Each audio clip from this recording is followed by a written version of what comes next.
দীর্ঘ প্রায় 2 দশক পর পূর্ণমন্ত্রীর মুখ দেখল বাঁকুড়া জেলা। রবিবার ব্রিগেডের ময়দানে মুখ্যমন্ত্রী ও শুভেন্দু অধিকারীর উপস্থিতিতে শপথ নেন নতুন মন্ত্রিসভার সদস্যরা। সেই তালিকায় জায়গা করে নিয়েছেন বাঁকুড়ার রানীবাঁধের বিধায়ক ক্ষুদিরাম টুডু।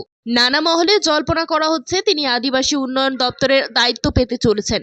জেলা জুড়ে শুরু হয়েছে রাজনৈতিক চর্চা ও উচ্ছ্বাস। মন্ত্রী হিসেবে শপথ নেওয়ার পর রবিবারই বাঁকুড়ার বিজেপি দলীয় কার্যালয়ে পৌঁছান ক্ষুদিরাম টুডু। তাকে ঘিরে বিজেপি কর্মী সমর্থকদের মধ্যে দেখা যায় ব্যাপক উন্মাদনা। ফুলের মালা ও স্লোগানে তাকে বরণ করে নেন দলীয় কর্মীরা। গাড়ি থেকে নেমেই সংবাদ মাধ্যমের মুখোমুখি হয়ে নতুন মন্ত্রী বলেন, জঙ্গলের মানুষকে ভারতীয় জনতা পার্টি গুরুত্ব দিয়েছে। আমাদের প্রথম কাজ উন্নয়ন।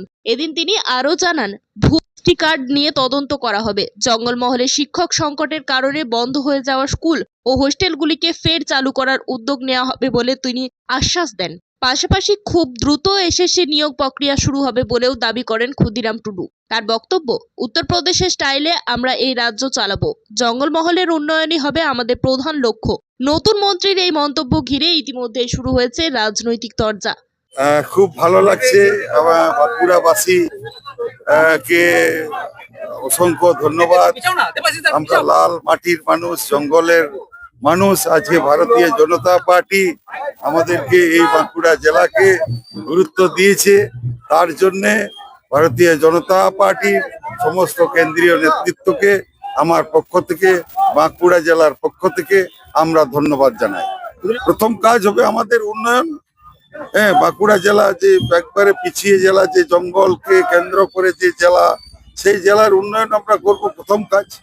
আমি ফেক এসটি সার্টিফিকেট নিয়ে প্রথম মন্ত্রিসভা গঠন হওয়ার পর প্রথম কাজ হবে যেসব যারা ফেক এসটি সার্টিফিকেট নিয়ে যারা চাকরি করছে, যারা যেসব ছাত্রছাত্রীরা কলেজে পড়ছে, মেডিকেলে পড়ছে, সেগুলো তদন্ত করে তাদের সেই সার্টিফিকেট গুলো খারিজ করে দেওয়া হবে।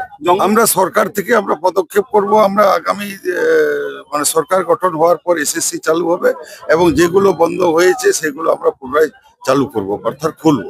তো এসএসসি চালু, এই জন্য এসএসসির মাধ্যমে আমরা শিক্ষক নিয়োগ করব এবং যে বন্ধ হোস্টেলগুলো আছে সেটা পুনরায় আমরা চালু করবো।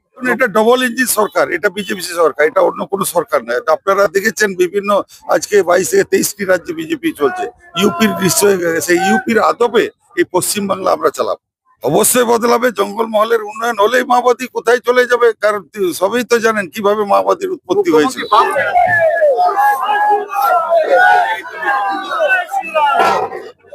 ব্যুরো রিপোর্ট, জেলার বার্তা নিউজ।